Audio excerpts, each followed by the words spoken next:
Oh man, what is up, Rock Nation? Woo. I can't tell you, man. We got so much hype in the room right now. Like Ryan and I were just clowning. Yo, listen, thank you so much for coming back to another episode of the Right of Center podcast with your host at Real Mike Bell. And Ryan R. Gass. That's right. Old Barry Manilow over here. Yeah. Guys, as you already know, you got to get in the comments. You got to go over to the Facebook group, the Instagram page. You got to be everywhere at Rock Podcast Nation. And most importantly, Ryan, what's up? So I need you to go over to rockpodcastnation.com and I need you to pledge your support. Hit the tab in the center of the screen, pledge your support. And what we'd love to have you do actually is become one of our founding members. Founding members is $25 a month and you get to have exclusive founding members membership. It's only be limited to the first 100 people. And with that, we're going to be doing several things. A lot of information is going to be on the website. But one of the big things is we're actually got in the works is we're doing a nice special edition challenge coin just for our founding members. And this challenge coin, this is going to be that thing that you'll be able to pull out and really show and prove that you're part of this tight-knit community that we're building here, and you're helping us build it. So get over to rockpodcastnation.com, click Pledge Your Support, and we'd love to have you join us along this conservative journey of Right of Center podcast. Oh, man, that's what it is, baby. Yep, head on over there, guys. We would be ultimately so grateful, and a lot down the pipeline for those founding members. Guys, as you've heard over the past couple weeks and the past couple episodes here on Right of Center, and also really just seems like the past year, and if not the past year, the past decade, Ryan, what we're seeing in society right now is this fucking division, and it's brutal. You know, it's everywhere. I mean, people are divided, today, people are divided on whether or not to wear the damn mask. People are divided over their politics. They're divided over their religion. As I've said before, they're divided over Coke or Pepsi. I mean, people will go to bat for anything today. It's ride or die. Yeah, well, fuck Coke too. Well, hey, that's your opinion. And people are, Ford or Chevy, right? It's all over, right? And then, you get the good rivalries, right? Like Army, Navy and stuff like that. But, for some reason, no matter how far we have come as a country, we can't get past race. It's disturbing, I hate to tell you, Rock Nation, but if you're a bigot because of the color of somebody's skin, do all of us a favor and just fucking hang up now. All right. Go hang yourself. I don't want you. Ryan don't want you. Rock Nation don't want you. There is no room for that kind of hate in this community. Now, granted, we argue about a lot of stuff. I mean, and it's natural as being just right of center over here to not necessarily see eye to eye with people. But the bottom line is we all have to come to the table with the same ammunition, the same, respect for each other. And when you start to diminish somebody based on the color of their skin, you're fucking dead to me. I got no use for you, man. Absolutely. And, Ryan and I, we've mentioned before, we both, served our country. And, as they say, in the military, right? Well, at least in the Army, everybody's green. Everybody's green. And we all bleed red. So with that being said, as a couple of, right of center white guys here, we want to get the news out that it's not okay. You're not, if you're one of our brothers or sisters out there, a person of color, and you're hearing this right now, don't ever, ever, ever question the fact that Ryan and I are going to go to bat for you just as well as we're going to go to bat for anybody else. Those are the facts, nation. And today, what Ryan and I have been kind of witnessing is it's perplexing. I don't know if people, in an effort to boost those people of color in their own communities, or if they really truly are just so fucking blind and are so used to discriminating that they don't even hear the words that come out of their mouth, Ryan. Yep. And it's disturbing, guys. Now, There's a difference between supporting a people and supporting a movement. Now, this isn't, this is just Mike Bell's opinion here. I don't really raise my hand for the BLM movement. Now, let me tell you why, okay? First of all, Black Lives Matter, fucking obviously, okay? No one ever doubted that, all right? But when you have something such as a positive movement that starts to gain traction in this company, in this country, what you find are people that gob onto that and they grab it and they corrupt it and they use it for political leverage. And before you know it, you've taken something that's pure that really does represent the best interest of those parties and it becomes evil, right? Yeah. And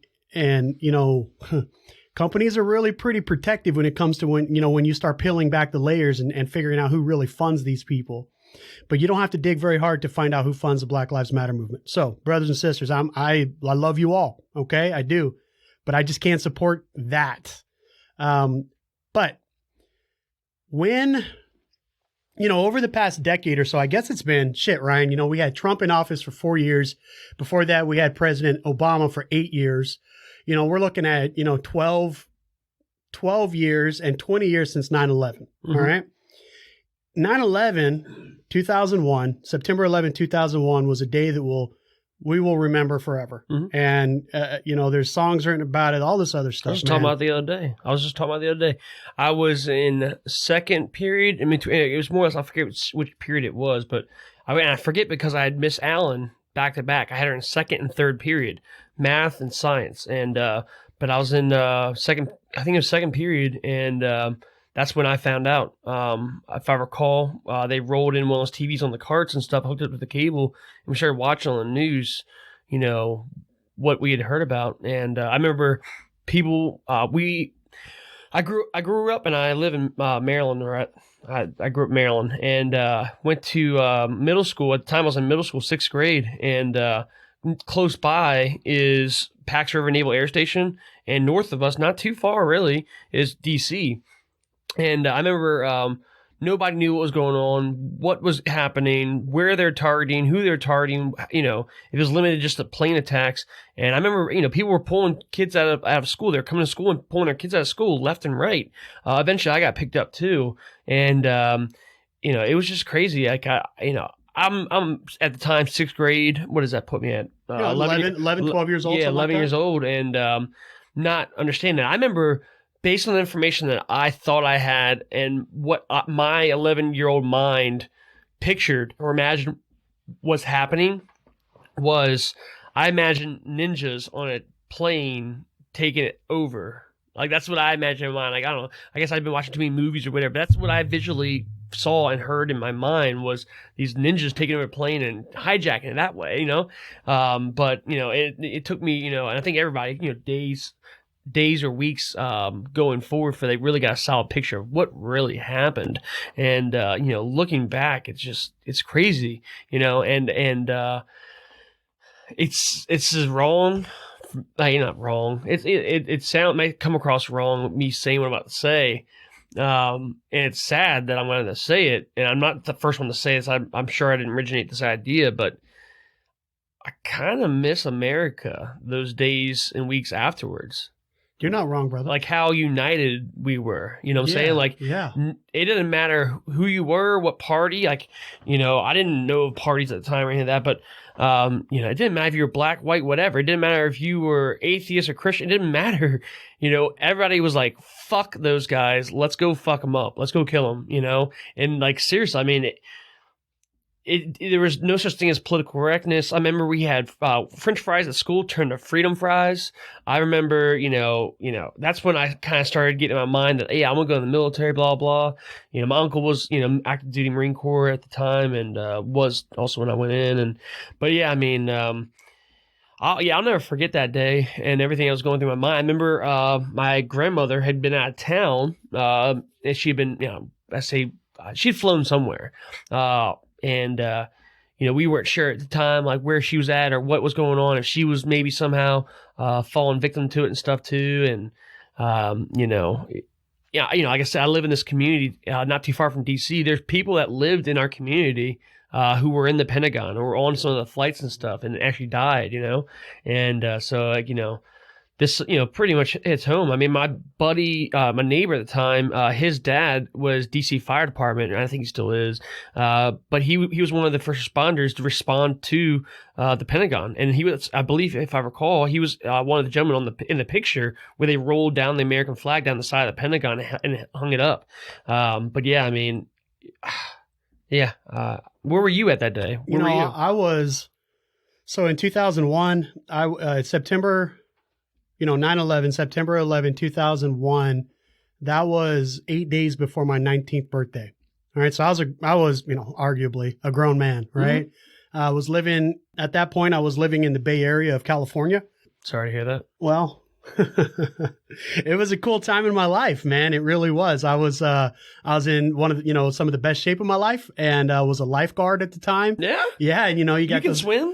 Yeah, I can swim. I got can you swim or can you float? I could do both, brother. And, but, it was, so of course we're on California time. It was hours different than what it was here on the East Coast, obviously. What is the difference there? It's 3 hours. So what was it? Probably early. So you were waking up and no, I was asleep. Yeah. And, I'm saying you woke up to this. Yeah. I woke up to it. I got a phone call from my now wife. Mm-hmm. And, we were high school sweethearts, whatever. She was still living in Arizona. I was out in California. And she called me. She's like, dude, have you seen what's on the news? And all? I was like, what? No, I hadn't. And I turn on the news and I'm watching it. And it's just, it's crazy. And in the Bay Area, it's so connected. There's bridges. You have the Golden Gate Bridge. You have the San Francisco Bay Bridge. You have there's all kinds of bridges there that travel across the San Francisco Bay. And my best friend at the time that lived there, his mother worked in San Francisco, which was across the bridge. We lived in North Bay, just outside of Oakland, and his mother had to commute into San Francisco City every day. And she had gone to work. And was on that side of the bay when shit hit the fan. And what they did was they locked the bridges down. Yeah, imagine. Because nobody knew what the hell was going to happen. Yeah. And so his mom was like trapped in the city for all of that day, up until the nighttime. But, what you really hit on, Ryan, this episode isn't about 9/11, but what you really hit on was, God, I kind of miss the unity. 9/12. Yeah. 9/13. Seriously. And, that unity in the country was amazing. In fact, I'm just getting goosebumps just remembering it, brother. It was a powerful time in our country. Yeah.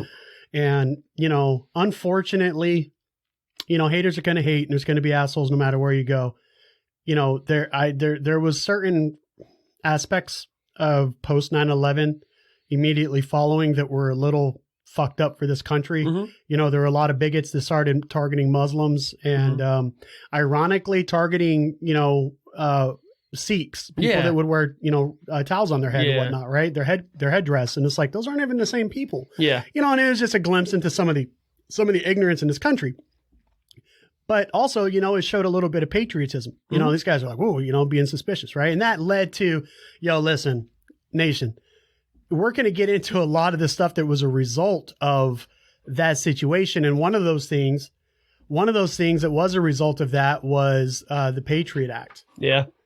And, we'll talk about that later. But, we were so close as a nation. And then here we are 20 years later, and this country I don't feel like there's ever been a time in my life where this country has been this divided. Yeah, this is literally the times that we live in currently when it comes to this, aspect. I think this is literally a 180 from where we were on 9/12. Yeah, man. And the problem is, all right, so you flow a few years away from 9/11. We get, cuckoo George Bush. Everybody always wants to make fun of him for his, that one video where he's in that Florida school, right? And then, you got Cheney Enterprises and Blackwater and all that other stuff that could be kind of, attributed to that time in our society. And, of course, wars oftentimes are monetized. And if you look back through our history, the greatest our country has ever done was during and immediately after a war, right? Because the war machine ramps up and it's great for industry. But, you get out of that and it's like, what the hell happened, And then and then we elect this country's first, person of color into the presidency. I voted for Barack Obama back then. I was like, shit. Did you really? I did. Yeah, first term, man. Did you? And that was in 2006. I'll try and... No, that was in 2008. 2008. That's 2008. Yep. Yeah, 2008. I voted for him. I won't hold against you too. You don't have to hold it against me, man. I mean, it was. Live and learn, right? So here's the thing, dude. I oftentimes don't live in what ifs or what woulds. Yeah. And I'm not going to live in the world of what would have happened if Barack Obama would have never been elected president. Right. Clearly, that was 13 years ago. Clearly, there was something going on in my mind as a 25-year-old man. Well, you lived in California, specifically San Francisco. Shit, not then. Not 2008. 2008. I was living in 2008. I was living in Maryland, actually. Well, that could have been your problem I was living too. in Maryland. It could have been my problem too. Yeah, okay. But we elected the first person of color as a president to this United States, and many people across this country and frankly across the world thought that was the glass ceiling, right? And that once there was a black man in office at that level, we could just move on. And it would put these centuries, frankly, of racism and bigotry behind us. And we just move on. And we could just move on. And that didn't happen. You had so many people in that short amount of time from 2001 to 2008. You had so many people just get bucked, dude, and say, oh, the only reason he was elected is because he was a black man. And he, all this other stuff, man. It's like, come on. Okay, well, now we know that's where it really started. That's where the divide kind of kicked in. At least for me. Now, there was a lot of stuff that happened in the 90s with Rodney King and stuff that, I was alive for that. In fact, I was 9 years old during the Rodney King stuff. And of course it was on the television, but there was no internet back then. Right. But, so Barack Obama, 2008 broke that glass ceiling but it didn't really, in fact, and then shortly after that, right, social media is here.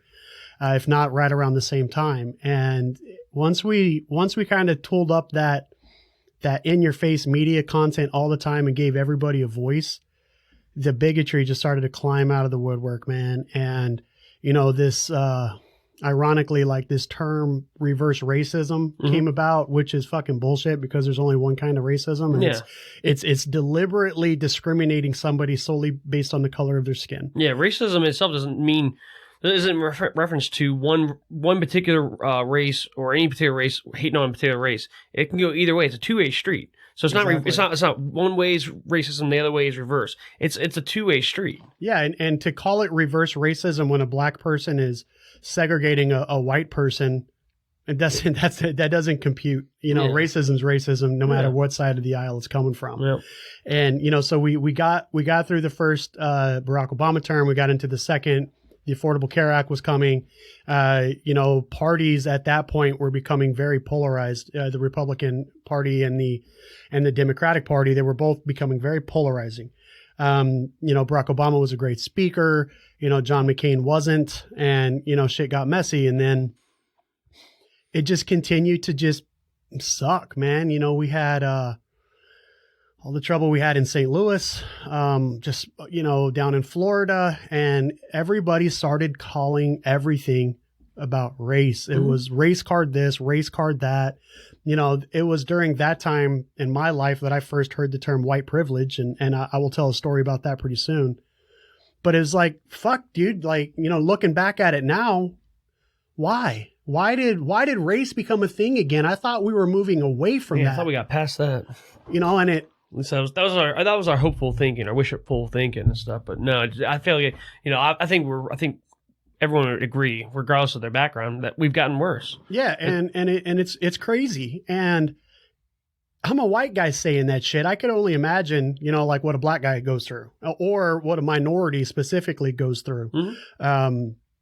Everything, dude, and it's the news. They keep pulling us apart, man. They keep pulling us and pulling us and pulling us apart. And this guy.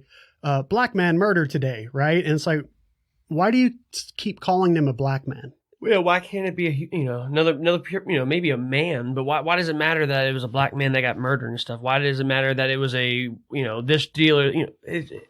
it's the hyphenated American bullshit, dude, that kills me. And I actually just a couple days ago, I had somebody in studio for a different podcast, the Pod So Hardcast. Her name was Genesis Kemp. She's a powerful little firecracker of a woman from Houston, and she is a black woman, first generation into this country. And I was talking to her about this, man, and you know, this is where connections are made, guys. And you keep hearing me say that I want to make this country smaller by having conversations with people. This was a pure example of somebody that's, 38-year-old white guy, middle class, near the nation's capital, talking to a younger black woman from Houston. Yeah, that can happen, guys. The country's not divided. And she agreed with me, this hyphenated America is doing more harm than it is doing good.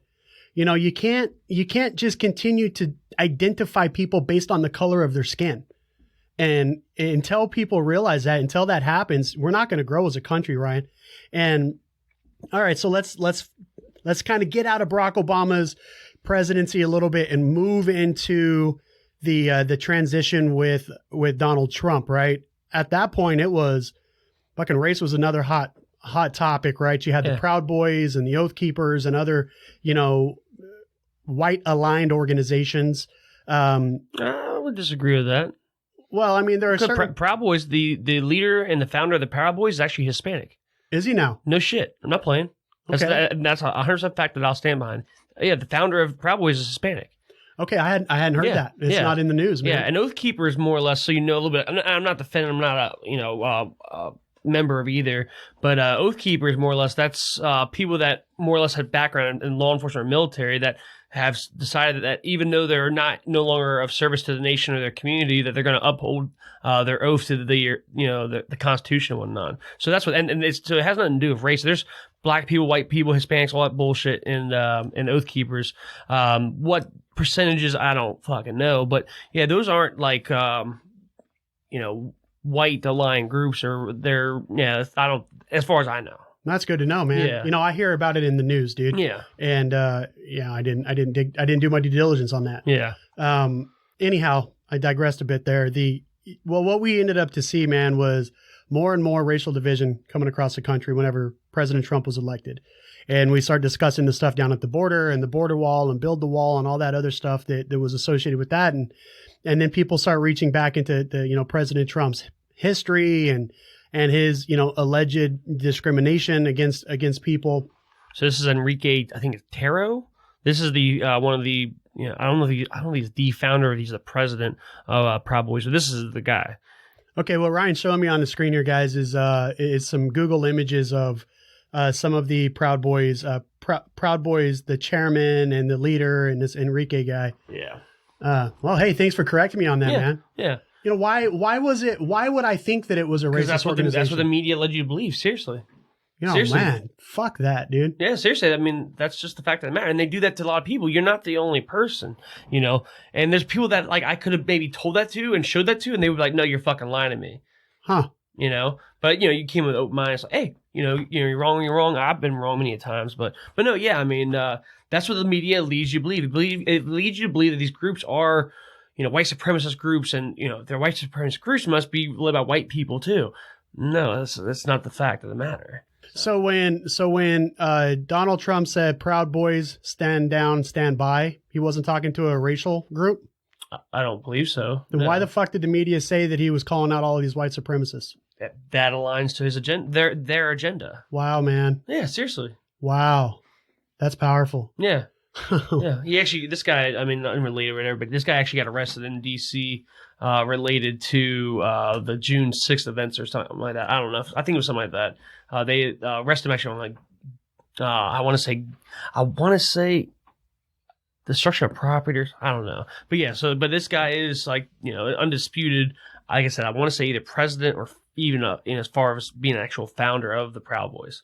Yeah, speaking of founder, guys, make sure that you're heading over to ROC Podcast Nation and jumping on that pledge your support stuff and become a founding member of the ROC. All right? And we don't care what race you are, white, black, Hispanic. We don't care if your name's Enrique or Eric. Yeah. I mean, we don't discriminate, Yeah. And that's the bottom line, right? We are one nation for the people. Yep. But man, that's good news to know, man. Yeah. I'll have to do some more research into that, right? Yeah. Thank you for correcting me on that. But, you know, as we know, we moved into Donald Trump's election cycle, or into his presidency rather. And again, it was Donald Trump's a racist. Donald Trump wants to build the wall, blah, you know, all of this other stuff. And it was always about race, man. And it's just polarizing this country, and we're pulling each other apart, you know, and it's madness, man. It's madness. And then, you know, that unfortunate event, you know, first of all right, January, we were just talking about this in the COVID episode, man, but last year, 2020, man, it was a year for the ages, brother. Like, it was fucking crazy, man. And you had all these people pent up. You had the fucking murder hornets, the fires in California, you know, the Wuhan virus. Yeah, the China virus. Yeah, you got that too, man. And then summer 2020 came around, and that, you know, tragic, that just fucking pure heinous act, however you want to classify it, man. You know, the George Floyd incident. And I think we all know what I'm talking about here. There was a black man that may or may not have been guilty of committing a crime. In fact, he was found guilty of trying to pass counterfeit money or something. And he was also under the influence of drugs and other things that was detained, and arguably was detained beyond the point of use of force. And he lost his life due to that encounter with the police force, which is tragic. It really is. And I think that point was the point in this nation that just kind of stirred the shit to a boil, you know, riots, you know, anarchy. And that's just, I am not trying to say that that's all that happened. What another very positive thing that happened was a lot of people stood up. A lot of people, and I'm not saying stood up and fought. I'm saying a lot of people stood up and had their voice heard, you know, and I have never seen, again, this is just me and my perspective, you know, since 9/11, I have never seen as many white people, stand up for black people in this country, or minorities, or just stand united that enough's enough, you know, like I thought we were fucking past this, and clearly we weren't. And, you know, it's boggling. And, you know, the news cycle was running that shit. Bam, bam, bam, bam, bam. And, you know, people are coming out from all over the place, and you've got anarchists and rioters and, you know, people of color burning down their own communities for some reason. Yeah, that's always beneficial. Yeah. I mean, of course not, right? You have these paid instigators also, and hopefully we can get into that in another episode. But, you know, it's just ridiculous, the whole situation. And I don't know why. I don't know why people would encourage, in a time of well, of course it was a time of civil unrest, but there was also a time of unity where white people and black people and people of all color were standing together against, you know, the man, really. And then you had these knuckleheads that saw it as an opportunity to flex, you know, and other people will say, you know, well, when you've been beat down long enough, eventually you're going to bite. You know, it's like a dog. You kick a dog long enough, eventually it's going to bite you back. But what's fucking crazy about it is the extent that the government went to try to make it look like it was okay to do that. You know, they were, you know, kind of hands off, like, well, just let the fires burn out. You know, they were pulling police forces back. And, you know, the conspiracy person would look at that and say, okay, they were letting them burn their own cities, right? To prove a point. Well, it was a different time in a different city and a different riot, but Baltimore had that mayor where during the Freddie Gray riots, they said they had to give him room. They had to give him room to I don't remember the terms and stuff, but some more or less give him room to burn down the fucking city. Yeah. Like let them do their thing. Let them get it out of the system. What? But why would you want to do that? Fuck no. Well, it's because it wasn't going to affect her home or her neighborhood or her workplace. No, not her. It wasn't going to affect her. It's going to affect her whole fucking city that she's a mayor of. She said, "Fuck you guys." You know, there was recently, you know, with the riots last year. I think it was in Chicago.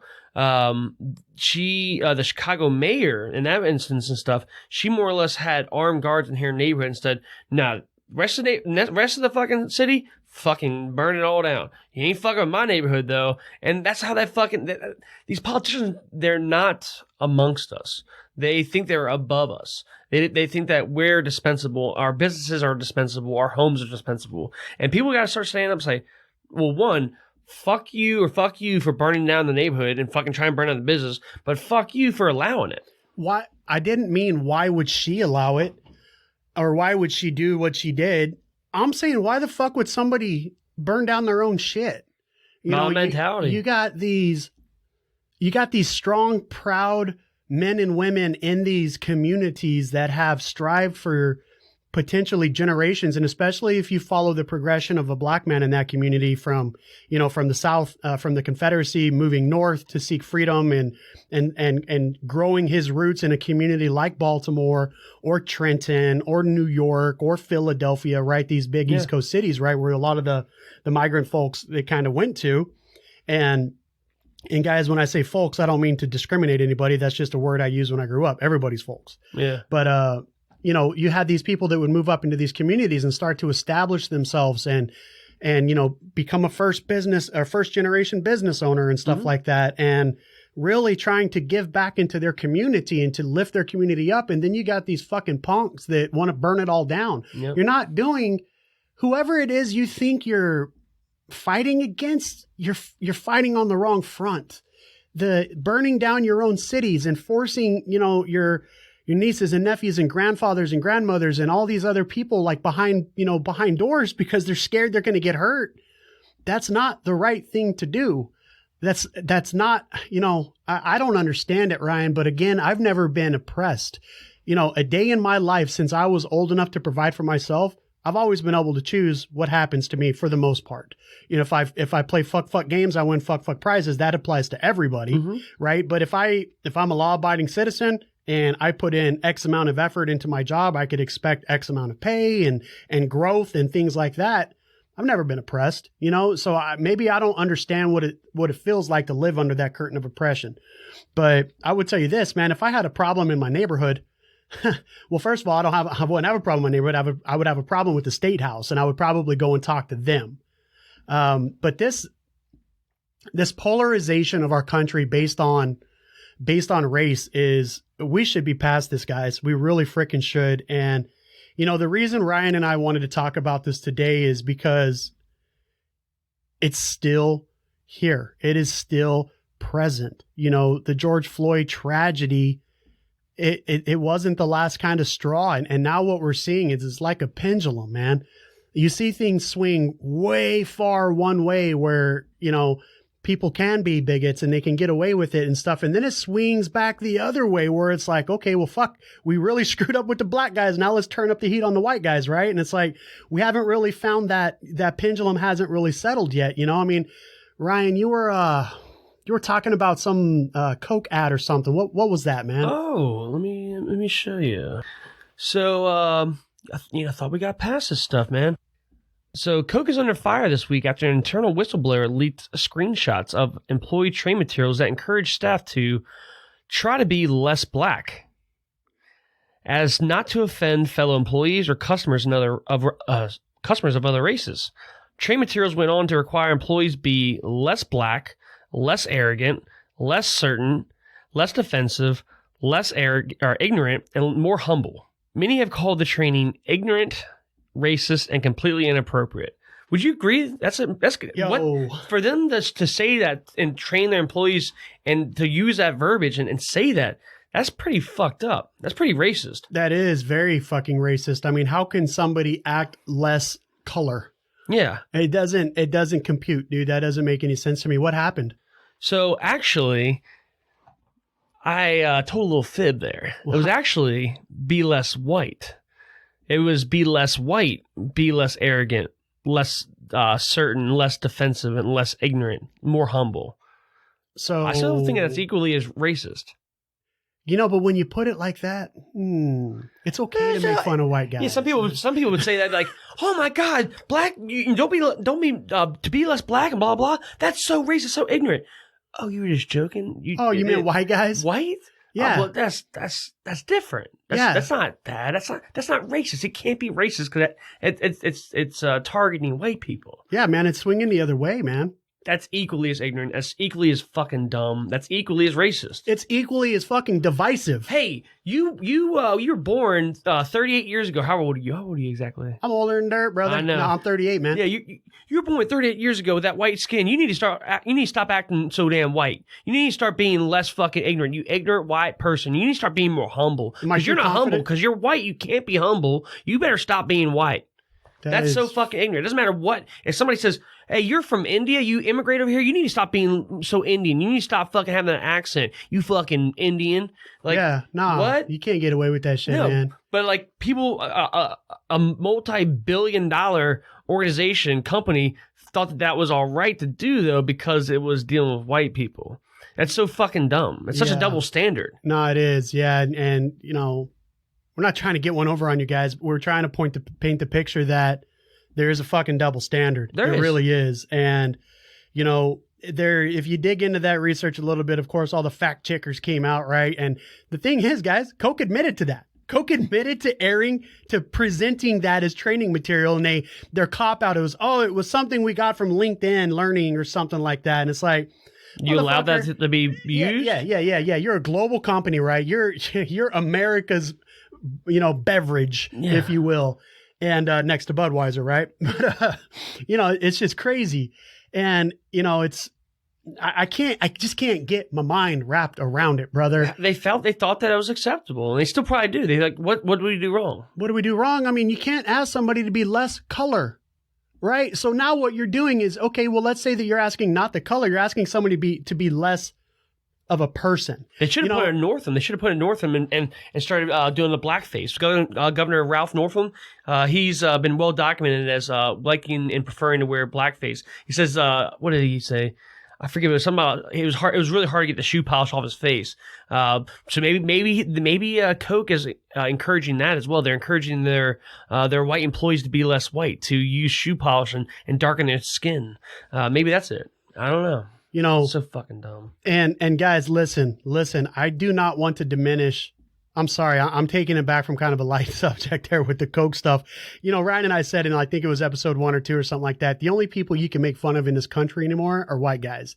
You make a fat chick joke, your ass is getting canceled. You make a black joke, you're canceled. A gay joke, you're canceled. You cannot make a joke about anybody. But look at what's on TV and look who they make fun of all the time, right? It's white guys. And whatever, man. I mean, I got thick skin. You can call me whatever you want. What do I say, Ryan? I don't know. Call me whatever you want. Just don't call me late for dinner. Don't call me late for dinner. That's right. And, you know, and it is what it is. But again, that's probably because I haven't lived an entire life full of oppression. All right. And again, I'll get into that in a second, I think. But, you know, to kind of drag some stuff back around a little bit and all right. You know, during the election cycle, people were allowed to wear BLM hats, but they couldn't wear MAGA hats. You know, there were all of these, you know, political correctness campaigns that were pushed through many of these, you know, organizations and stuff like that, right? And again, of course, you know, people push out. And, you know, I just had this conversation with Genesis, like I was telling you, you know, and we were talking about the concept of like, again, this is a young firecracker of a woman, and she calls herself a firecracker. Cracker? That's a racist statement. Well, it depends on who you talk to, but yeah, I was talking to her the other night and she describes herself as a chocolate drop in corporate America, right? Like she's fully comfortable with her color, with her race, with everything about herself.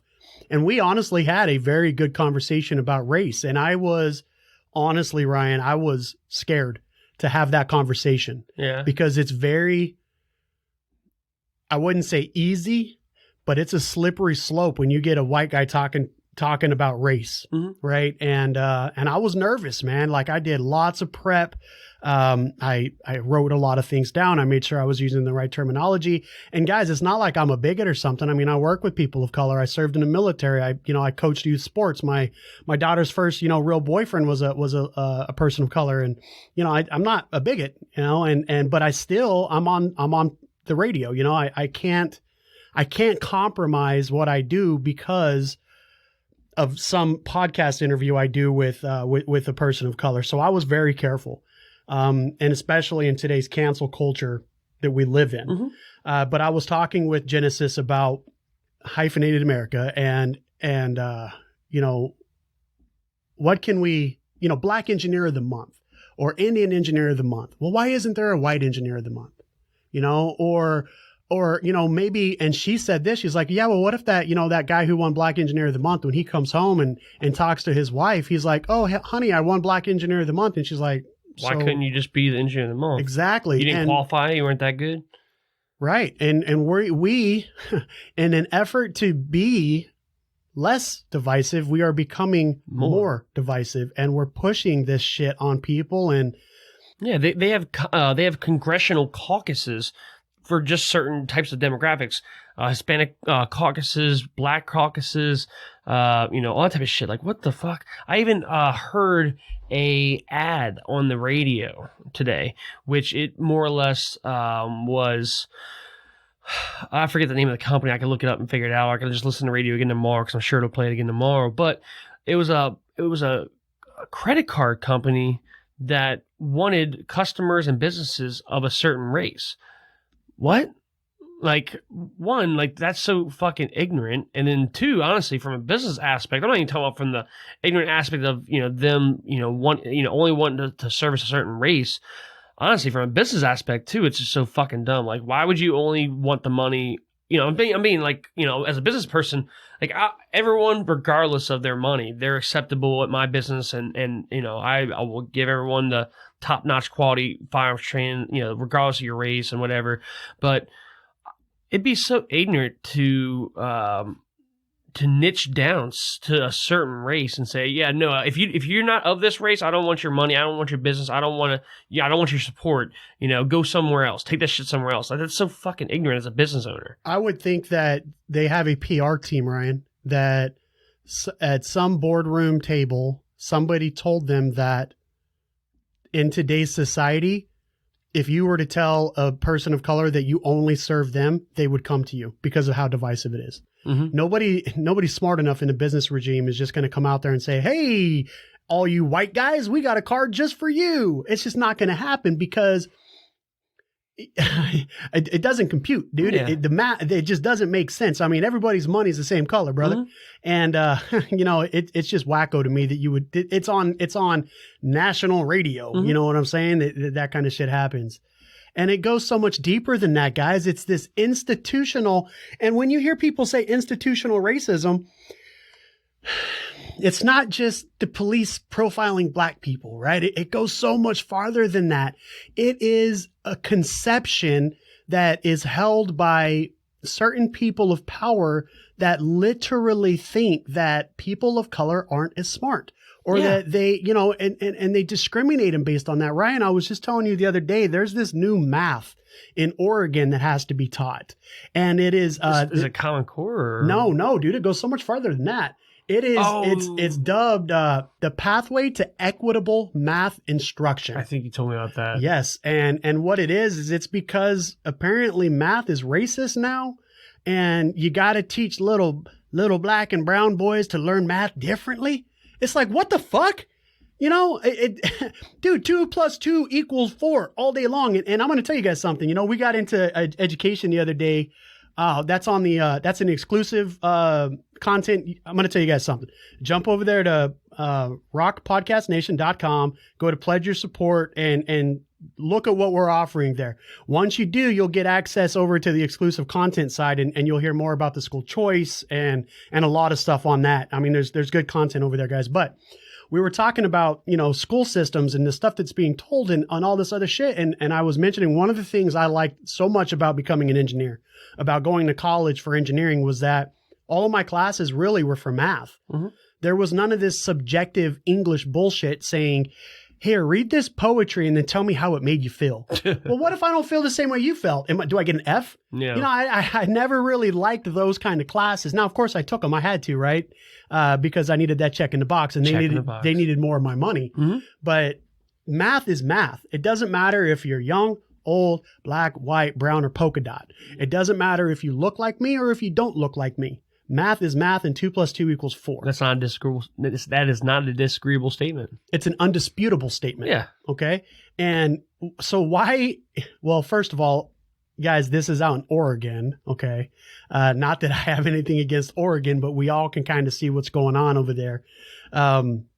And listen, if you're from Oregon, and I know some of you guys are because we see the subscriber, not the subscriber names particularly, but we see your regions. And I know there's some of you guys over there in Oregon. So go ahead and give us a shout out. You tell us what you think about this. Drop down into the comments on Facebook at Rock Podcast Nation. Yeah, I actually had a student in class this past weekend, and he's from Oregon. I think he's, I want to say 20 minutes outside of Portland.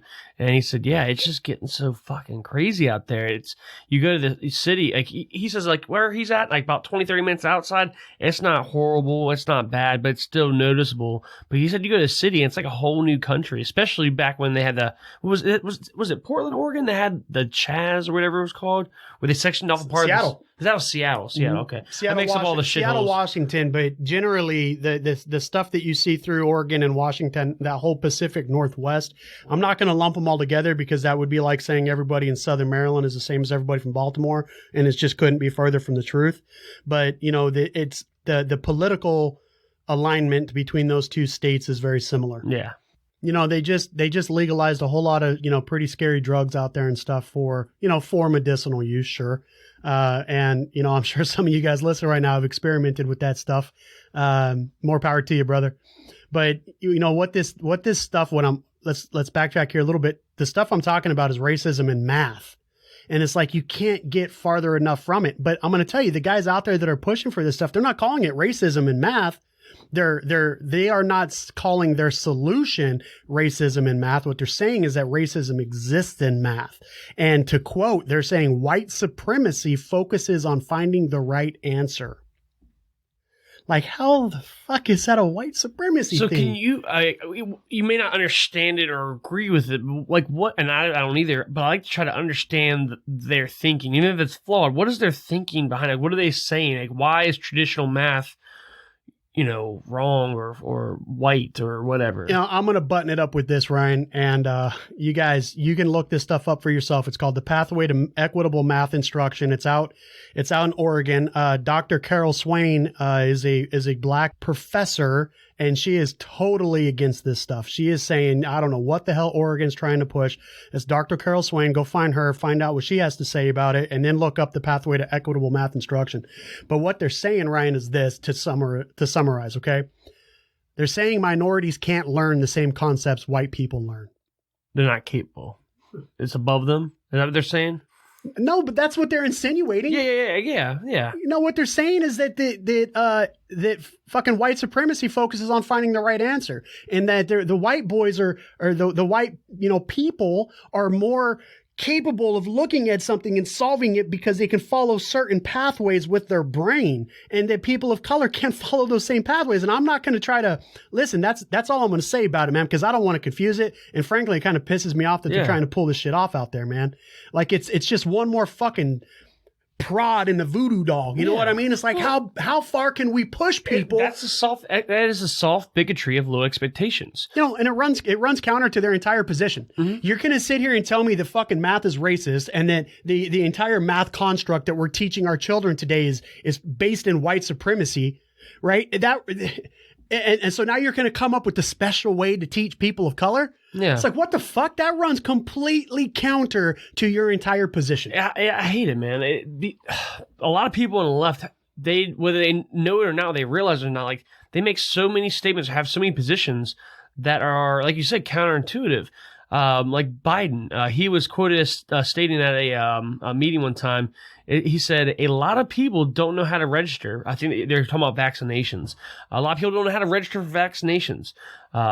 Quote, not everybody in the community, in the Hispanic or African American community, particularly in rural areas that are distant and or inner city districts, know how to use or know how to get online to determine how to get in line for their COVID vaccination at Walgreens or at a particular store. So for some reason, Biden, in his mind, specifically thinks that Hispanics and African Americans are too incompetent to figure out how to get on the internet and register to go get a COVID vaccination. They're not as capable as their white or other counterparts. I don't know what led him to believe that.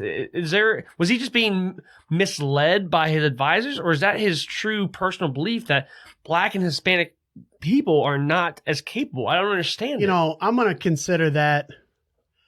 the Biden gaffes. the permanent optimist in me wants to think that is a slip up, brother, and he didn't mean that. And by the way, he can't mean that. And by the way, this is not like some fucking quote I pulled from Fox News or whatever. This is directly from, and I'll be putting the show notes on the blog, but this is from whitehouse.gov. This is a transcript that the White House, his White House, put together and posted on their website. So this is not some bullshit conspiracy QAnon shit. All right, just want to make sure I clarify that.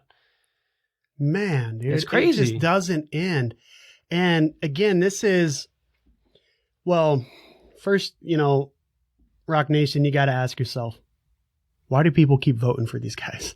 They sell you all of these promises and all this other shit, and then they go around and they just continue to do the same shit.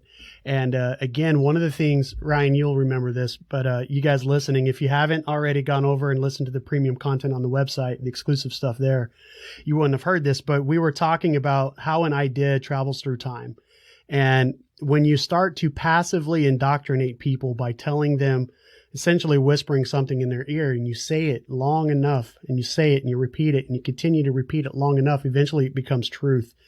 And you got people like Joe Biden who have been in office for, nearly 50 years. That is essentially 3 generations of children that have been born, gone to kindergarten, graduated high school, had kids of their own, down the line. That's 3 generations of people that have been listening to what Joe Biden has to say. Yeah, when Biden was when he first got into politics and elected to office, my dad was in elementary school. My daughter now is in elementary school. My oldest is at kindergarten. So over time, we have gone through, like you said, 3 generations. My father, all the way through me, all the way down to my daughter, having lived through the politics of Joe Biden and others too. He's not the only one that's been in office that fucking long. Locally, Steny Hoyer, he's been in politics just as long, I think, if not maybe very close within a couple of years, as Joe Biden. I can see that idiot running for office next. And it's that he's the minority whip, and it's crazy, man. And people continue to vote for him. And I'm sure we'll have, episodes, Ryan, on gerrymandering and fair and equal elections and, ranked choice, all this other stuff, dude. We'll get into it, guys. But, Ryan was just explaining something that Joe Biden said about how, Latinos and Hispanic and African-American communities aren't smart enough to figure out how to use a damn smartphone. And I will say, too, you could say that was just a gaffe. That was just like a miss whatever. But he also said something very similar a couple years back. He was at the Asian and Hispanic Coalition, and he made this statement, and I quote, "We have this notion that somehow if you're poor, you cannot do it." He goes on to say, "Poor kids are just as bright and are just as talented as the white kids." What the fuck? All right, that's strike 2. You know what I mean? One, who does he consider, again, a little context, he's at the Asian Hispanic Coalition. Who does he consider the poor kids? And why does he think that he has to go out to say that the poor kids can be just as bright and talented as the white kids? Yes, you're right. People from any race and background can be just as talented and, what does he else say? Talented and bright as another race. It doesn't matter. Your race doesn't dictate that shit. So why does he think he had to say that? I think it's because he has some preconceived notion that maybe they can't. No, or maybe those followers of his, he knows or thinks that they believe that, though. Yeah, he certainly has some preconceived notions, man. And, he can say that, and then the Biden apologetics will say something like, "Oh, it's just a Biden gaffe. He slipped up. Okay." But fucking when Trump said, "Inject yourself with, Lysol," that wasn't a joke. That wasn't a joke. No, yeah. It's like, okay, motherfucker, double standard much, but it goes so much deeper, and this isn't a bash on Biden fest. It really isn't. It could be. It could very well be. and listen, nation, at some point we're going to have a showcase showdown where we just slam all the fucking politicians that are sitting out there in the swamp. And Trump too. Yeah, and Trump too. Don't get it twisted. This is not, this isn't the Trump show. This isn't Trump Nation. No, it's not. It's Rock Nation, baby. Yeah. And this is I wanted earlier, Ryan, I wanted to pull away from the George Floyd tragedy to paint a little bit of a different picture about how racism has slid to the other side in this country. And And I think we walked far enough away from it where we're kind of able to bring it back up a little bit. For those of you guys that don't know, and I don't blame you for not knowing because this did not make the news. We all remember how George Floyd died, or at least was killed, and some certain things led to his death. Well, how did that happen, right? Somebody put a knee on his neck and held him down, and he couldn't breathe, and he suffocated. And depending on what day of the week it is, somebody might tell you he died of COVID. Yeah, who knows, right? But the truth of the matter is somebody, a police officer held him down with the knee to the neck maneuver that eventually ended his life. And because he was black, not just because he was black, because he was a fucking person, but because he was black, that was the straw that broke the camel's back in the black community. And you saw, the black people rise up. You saw the other peoples of color, be it, Latinas or Latinos or the Hispanic community or the Asian community, white communities, everybody was standing together and was united and finally trying to just get a voice and say, listen, man, we hear you. We see you. What can I do? I'm sorry I haven't said something before, or if you have said something, this doesn't apply to you. But for a lot of people, it was, shit, I didn't know, and there was hate and discontent on both sides. But what if I told you guys that, not to make light of what happened to George Floyd, but what if I told you guys that as of today, it's been almost exactly 2 months ago. 2 months. Out in Antioch, California, okay, there was a veteran of the armed services that was suffering from some things, had kind of a irrational moment, and the police were called, and guess what? The police took him down to the ground, put a knee on his neck, and held him there until he died. So one doesn't equal the other and one doesn't justify the other. But what's crazy, guys, is that you probably didn't hear about this. I honestly didn't hear about it until you brought it to my attention today. And I don't know that I don't know if I brought it to your attention. Did you know how long it had actually been? No, I just found out about this today too, man. Yeah, but so how long ago, before I told you, because I told you earlier, it's December 23rd. What did you think? Did you think it was like a week ago, 2 weeks ago, 3 weeks ago? Yeah. I thought it was a recent thing because it just came on the news. I just saw it. And then you're sitting here, we're doing show prep for this episode. Cause of course you guys know we got to be as prepared as possible. And Ryan's like, Mikey, this thing was like before Christmas. And I started to think like, why wasn't this newsworthy? Mm-hmm. If George Floyd being, detained and videotaped and held until he died caused such the outrage, caused cities to be burned down, right? Caused complete upheaval in many different areas of our lives, Why the hell didn't this make the news? And this isn't like it happened in, podunk nowhere. This happened in Antioch, California, which is in the Bay Area, in kind of like a nice area of the Bay Area, and, but it happened. And, the guy was suffering from some shit, kind of wrong with his mind. And his sister called, the law enforcement to come in and try to help. And they showed up and tragedy happened, and you just don't hear about it, guys, because, I hate to say it, but it doesn't fit the agenda. Yeah. It doesn't fit the narrative that's being pushed through this country right now that we have to divide whites against blacks for some reason. I don't fucking get it. Somebody needs to remember this guy's name. Yeah. And his name is Angelo Quinto. Yeah. Right. Yeah. This is no white guy either. Mm-mm. Not that, and again, it doesn't matter. It shouldn't matter. I will say I'm kind of interested. Like this guy's, he's a Navy veteran. He's about my age. He's 30 years old too. I wonder, this picture doesn't look crazy old though of him. Now I'm looking at it right here. It looks like he might have went in later in life, not right out of high school. Like this photo does not look 12 years old, so he might have, Well, I'll tell you, they knew it was wrong, Ryan. They knew they fucked up. All right, they're paying $475,000 to. So they are offering to pay $475,000 to settle a lawsuit that the family is putting up.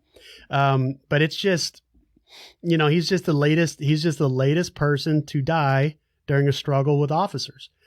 but this one didn't make the news. It just didn't. And it's crazy. And why is that, guys? And nation, listen, you have to ask yourself. You have to ask yourself what I'm asking you. Okay. Did it not make the news because he wasn't black? I think that would have. I think if had he been, it would have helped his case a little bit. Because either way you're dead. But I think it would have got the attention that it deserves sooner. I don't think it would have taken over 2 months for us to know this guy's name or know this guy's story. Dude, if he would have been black and this would have been a repeat of George Floyd, this fucking nation would have burned itself down. So I'm wondering if there was some kind of active hand in the suppression of this news.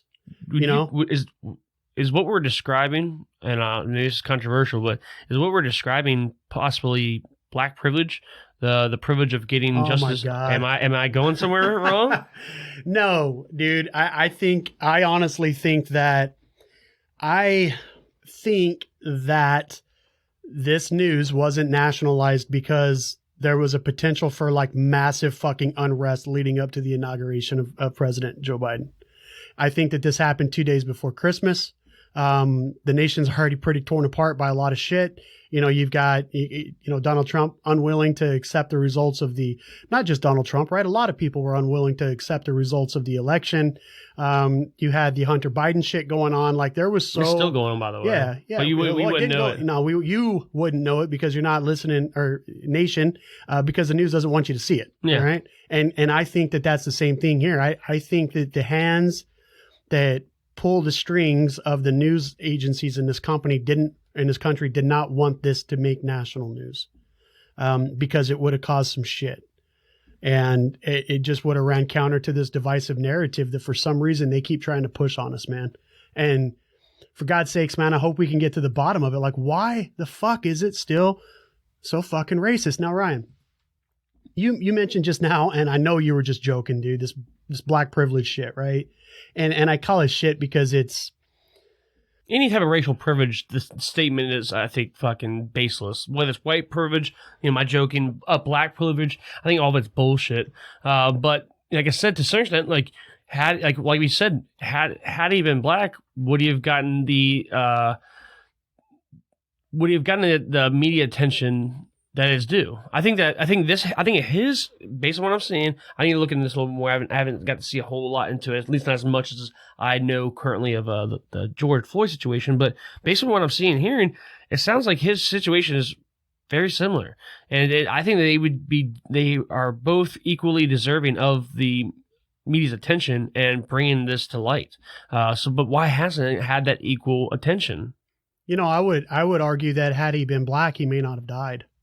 Because do you think that a cop in the heat of the moment, for whatever the fuck reason that this happened, do you think he would have been like, oh, fuck no, I'm not going to, this isn't going to be the next George Floyd on my watch. Yeah. And you never know, man. Yeah. And again, I was not in the heads or the minds of the police officers in Minnesota. Mm-hmm. And I'm also not in the heads or the minds of the people in Antioch. I'm not. I don't know all the situations.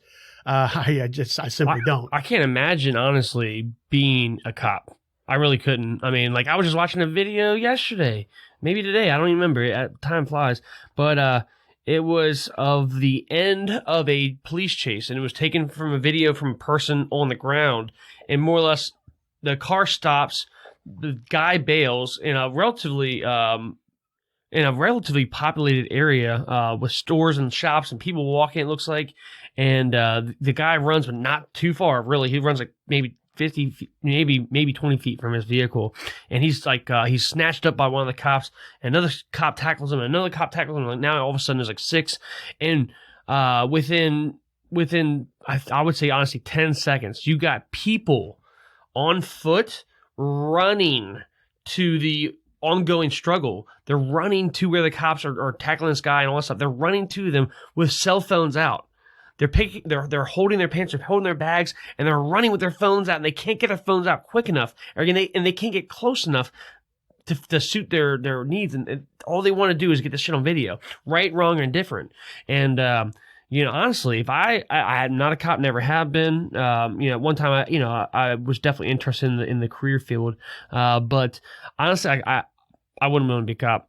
You'll never see me, applying to be a cop. I couldn't do it, you'd always be. Honestly, I imagine that they probably second guess themselves in the moment, like, even when they're doing something that they should be and doing it right, like not second guessing themselves because they're doing something wrong, but how it would be perceived, or who's, going to, come out of nowhere and try to tackle me because I'm trying to put this person in cuffs, and their visual with what they're seeing, they're gathering, they're disagreeing.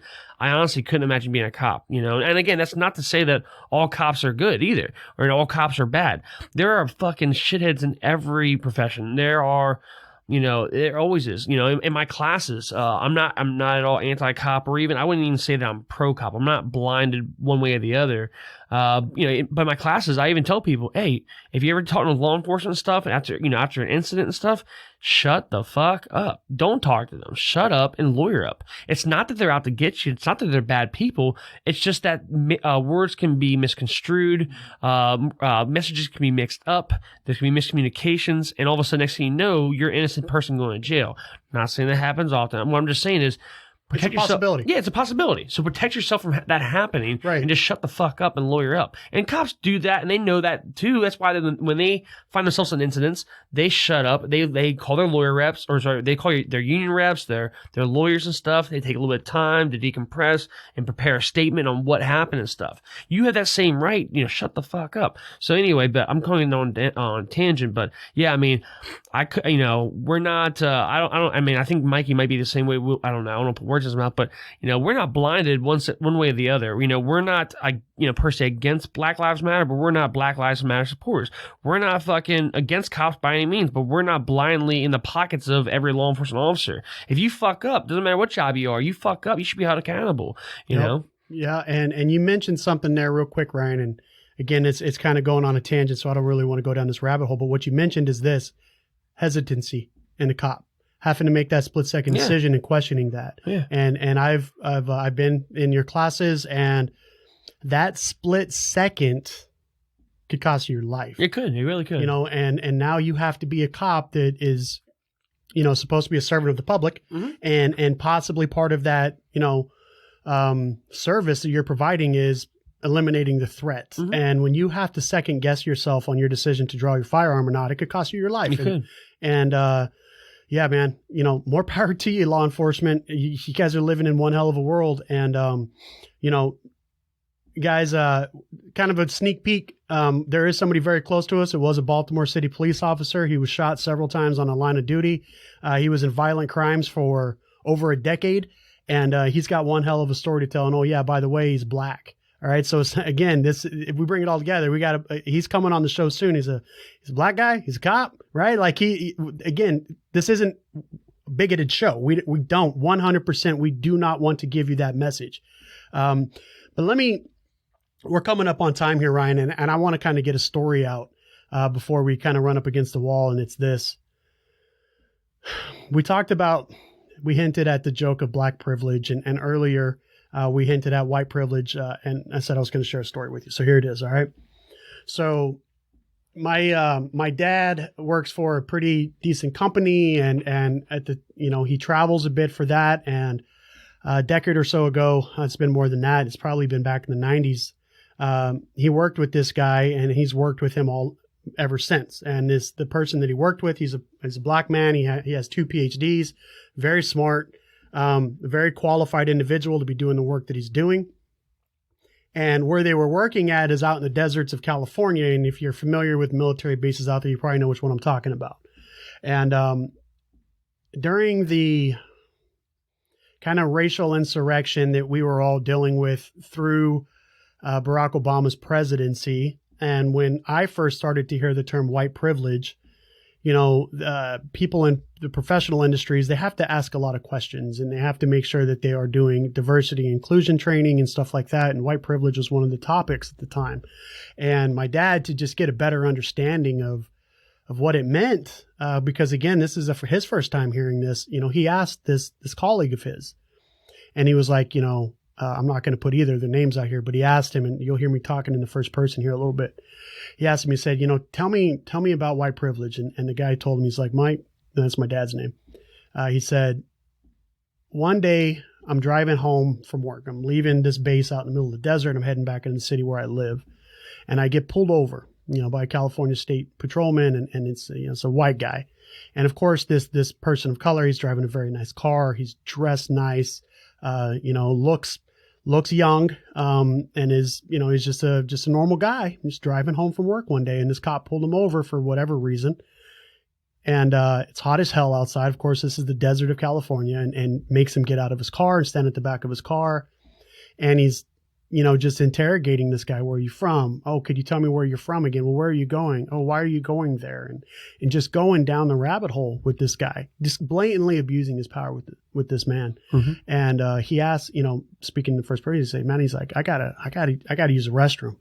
You've kept me out here. I've been out here for a long time. I gotta take a piss or whatever, right? And the cop wouldn't allow him to like walk out in the scrub brush and piss. He's like, look here, you explicit. I'm not going to let you leave until you piss yourself in front of me. Right. And made this man piss all over himself. What? In his nice clothing, and then get back into his nice car and then drive home to his wife.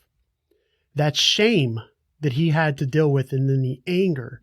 Okay. And I'm not done yet. All right. So, that's one example in a community of just discrimination. And, the news will tell you, you hear it in the news, guys, but until you hear it from the mouth of somebody, it just doesn't really hit you. And, my dad, of course, he's saying, man, I'm so sorry. I feel terrible for you. And he's like, Mike, that's not just it.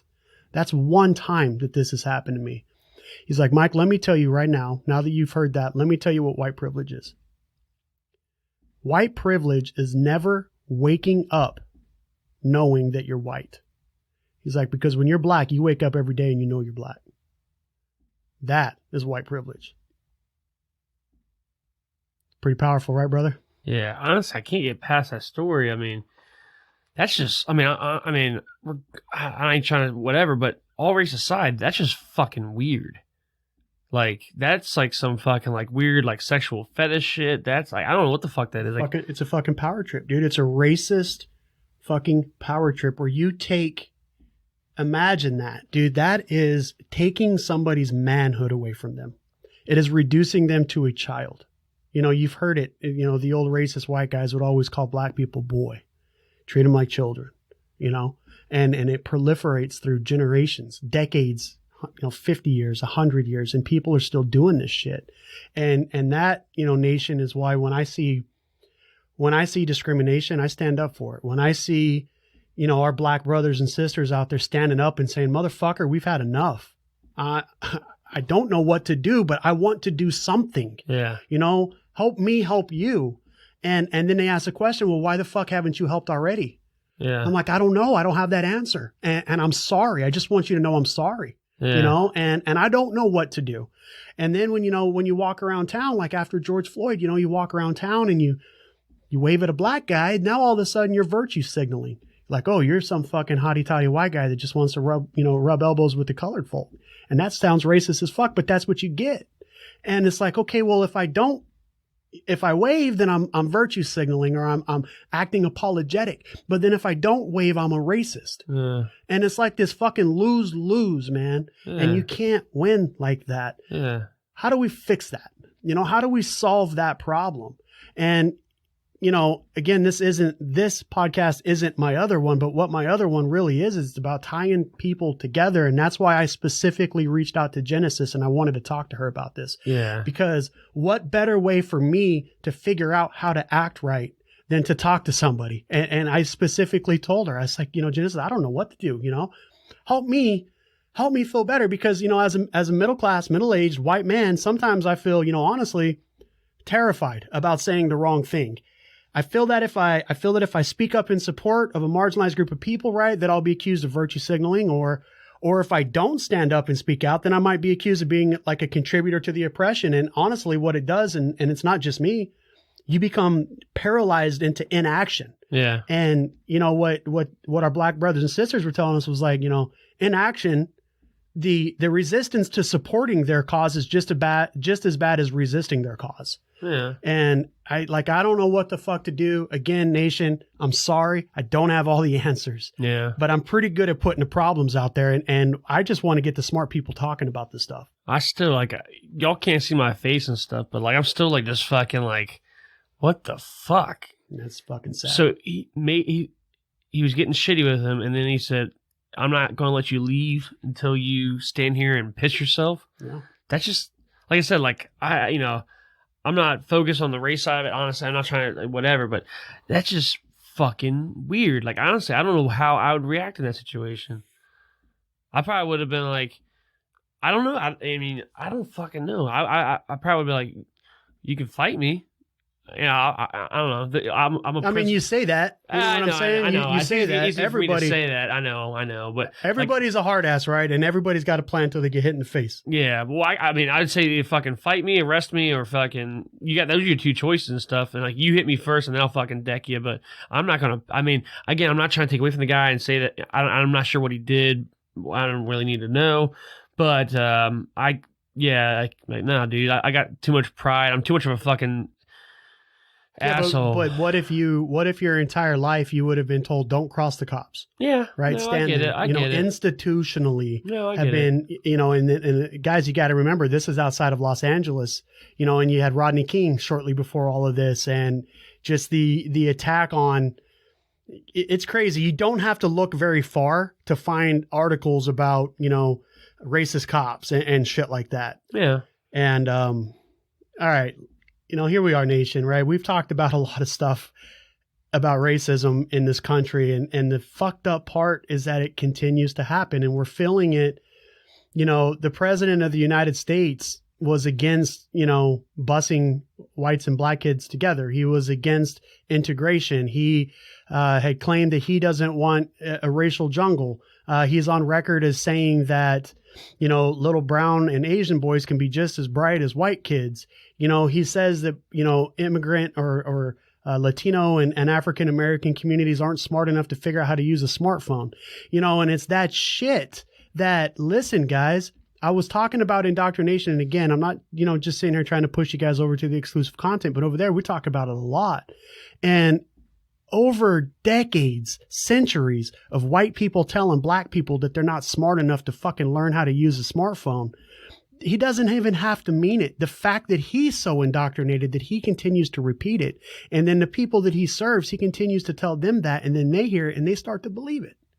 Little black boy been told his whole life he's never smart enough to use a smartphone. Yeah. And guys, fucking say something. Yeah. I mean, another thing too, honestly, and this is honestly, we're either going to make this go down a rabbit hole or we're going to have another episode on it. But honestly, along the same lines too, we talk about the soft bigotry of low expectations, and saying that certain races can't do certain things, can't perform to the same levels as other people. There may have been a time and a place for this in the past, but I don't feel that there is any longer a time or place for affirmative action.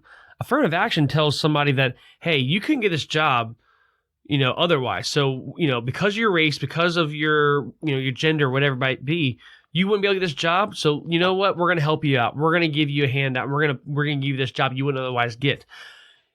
I'm not a black person or any other minority or female, whatever, but I would be highly pissed if that were the case and that helped project white people at all. Because then, you never quite know exactly, did I get this based solely on my merit and what I've done and how hard I've worked? Or did I get this because of this? Or let's say you do know you worked hard and you earned that fucking shit.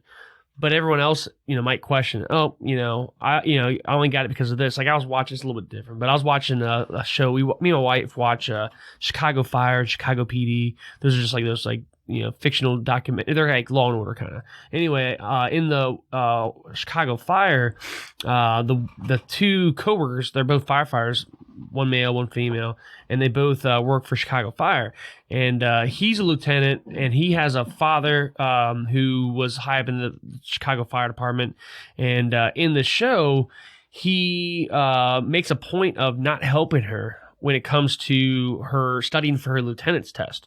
And in there, he said, I didn't want to help you. I don't want to help you at all. And I actually don't know if he actually said this to her. I think he didn't tell her. But anyway, it's a fictional show. But he didn't want to help her because he didn't want people to think that she got it based on him or in his rank or his father's past. He wanted people to he wanted her to earn it and earn it on her own accord, and that she actually got it and whatnot. And I feel like that's what I would want.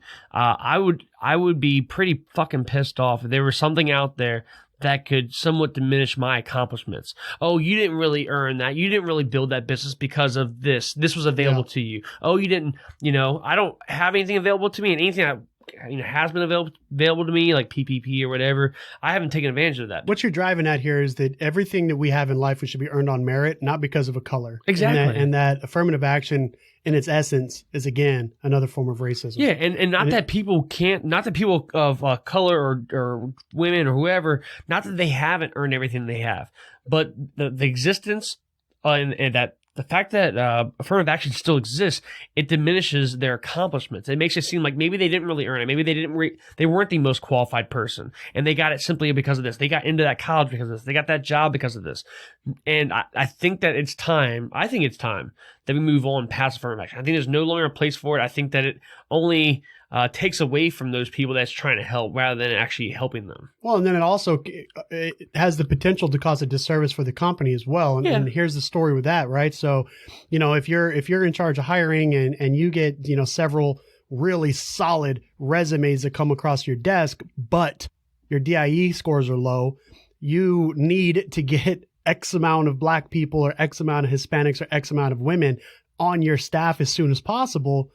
Well, oftentimes you may end up overlooking the most qualified person for that position because you need to get your DIE up. Mm-hmm. And it's kind of ridiculous. I was just speaking with somebody recently, and she worked in the oil and gas industry for a very large company, and she was stuck. She feels because of her color, she was kind of stuck in this, in this admin position, and she wasn't able to move up in it. And then after George Floyd, they had and you had the VPs of the company come in the room, and you had all of these, kind of leaders in that company talking about, oh, we feel, so terrible about all of this stuff that happened. And she rose her hand and she's like, if you really cared about what happened and why haven't, the people that work here that are, people of color, why haven't we, X, Y, or Z? And what they said is immediately identified her as the poster child for what they were going to do, pushed her through, gave her a 20% raise within like a week. She got a 20% raise. And then she's sitting here looking at it like, is this hush money? Yeah, that's what it sounds like. Seriously. Did I get a raise because I'm Black, or did I get a raise because I earned this? Yeah. And of course she kept the money, of course she did. But, and she was saying, she's like, why, it's so fucked up. Yeah. Racism is diabolical, and then you get people that overcompensate for it, right? It's like when you kick the shit out of your dog and you feel bad for him, then you give him a treat.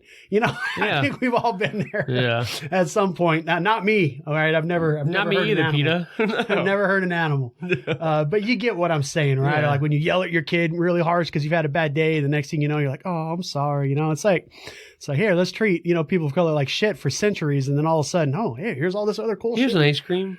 Yeah, and it's a mess. And like Ryan mentioned, guys, listen, we could go on and on and on and on about this racial shit. And what we'd end up doing is probably having like a 3-hour episode. And we're trying not to split the episodes up on you guys, but there may come a time again where we do need to break off. I mean, we're coming up. Yeah, this is a lingerer, brother. We've been killing it, man. Nation, listen, if you haven't already, head on over to rockpodcastnation.com. Get over there, check it out, right? Just sign up. Just hit that subscribe button, guys. And what all that's going to do is it's going to help you get notified when we have new episodes or when we have new blogs. It's going to help you navigate the site. Eventually you'll have opportunities there to support our show sponsors and actually sponsor the show yourself a little bit. As Ryan mentioned earlier, we have the founding members club that's starting up, and there's a lot that you can find out about that there. And you don't have to be a founding member, right? I mean, you can, but there's also just a show supporter. Don't be a taker. Be a giver in this society. We're out here cranking it out and trying to do the best service we can, guys. Help us build our message. Help us get this mission out there for everybody. I'm actually pretty excited about the founding members, for real. So we're ordering 100 of those commemorative challenge coins and stuff just for our members, and we're only ordering 100 of them for them. I'm not gonna lie, we're gonna order an extra 1 or 2 just for you and me. Oh, yeah, that thing's fucking neat, man. That's something I'm gonna be proud of putting in my pocket and stuff. But oh yeah, talk about this, talk about that at the bar and shit, and like, oh, I pull out that, pop a top and shit. I'm gonna make sure I'm gonna be like, hey bartender, don't pop that top. I want to be able to pop it. Yeah. And just to be able to pull out a coin out and be like, that little thing, that's from my podcast company. Yeah, it's pretty fucking cool. We got it's our founding members. Yeah, and I'm gonna send one to Joe Rogan and say, hey, I bet you guys don't get this. Yeah. One day, baby. Yeah. And that's what it can be for you guys. Ryan and I, we're gonna be Joe Rogan big, and you can come in on this. You can get in on the ground floor and join us as we boom. This isn't for me and Ryan. It's never been for me and Ryan. It's about you guys. It's about right center. It's about Rock Nation. And the sooner we build this bad boy up, we're going to become a wrecking ball, man. I cannot wait, dude. Guys, so again, at Rock Podcast Nation on all the social stuff, at rockpodcastnation.com for the website. Get over there. And most importantly, guys, share this message with a friend. Let them know what we're up to over here at Rock Nation. And with that, guys, we're out. Stay strapped to get clapped.